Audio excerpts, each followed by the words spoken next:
Meskipun 26 Januari diperingati secara nasional sebagai Hari Australia, tanggal ini menyimpan sejarah kelam dan luka mendalam bagi penduduk aslinya yang sering kali terabaikan dalam narasi arus utama. Di balik perayaan meriah Australia Day, tersembunyi jejak sejarah invasi dan penderitaan masyarakat adat yang jarang diungkap ke permukaan. Hari itu, tahun 1788, Kapten Arthur Phillip dan First Fleet-nya mendarat di Australia. Mereka membawa 11 kapal dan sekitar 1.300 orang, mayoritas adalah narapidana. Awalnya mereka tiba di Botany Bay, tapi karena dianggap kurang cocok, mereka pindah ke Sydney Cove. Sejak saat itulah, nasib penduduk asli benua Australia, suku Aborigin dan Torres Strait Islander berubah selamanya.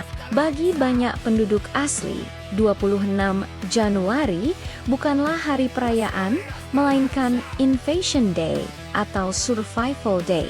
Mengapa? Karena kedatangan Inggris memulai perampasan tanah besar-besaran dengan dalih hukum yang disebut terra nullius atau tanah tak bertuan. Inggris menganggap tanah Australia kosong secara hukum karena penduduk aborigin tidak punya konsep kepemilikan tanah seperti di Eropa, misalnya dengan pagar atau sertifikat. Akibatnya, hak-hak tradisional mereka atas tanah, air, dan sumber daya alam diabaikan begitu saja selama lebih dari 2 abad. Doktrin ini baru dibatalkan pada tahun 1992, sebuah waktu yang sangat lama. Dampak kolonisasi sangat menghancurkan. Populasi asli menurun drastis karena berbagai sebab. Pertama, penyakit dari Eropa seperti cacar, influenza, dan campak menyebar cepat dan membunuh.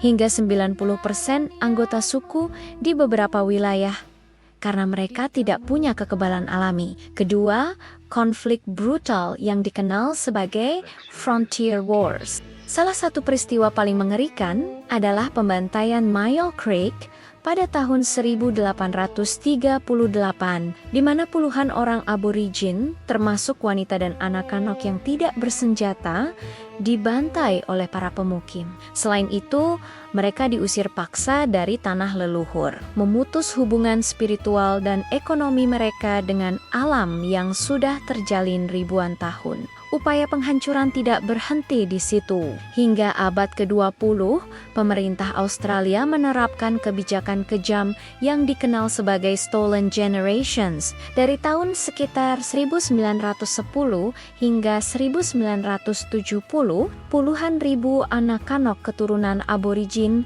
diambil paksa dari keluarga mereka.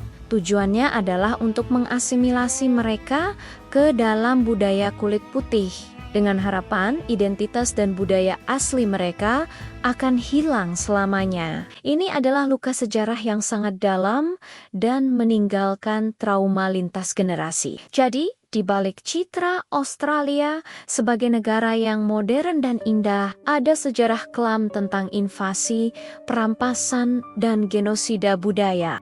Mengingat sisi gelap ini penting, bukan untuk menyalahkan, tapi untuk memahami kompleksitas sejarah dan menghormati perjuangan panjang penduduk asli Australia yang masih berlanjut hingga hari ini. Jadi, di balik kembang api perayaan Australian Day, ada tanah yang dirampas, identitas yang dihapus. 1788,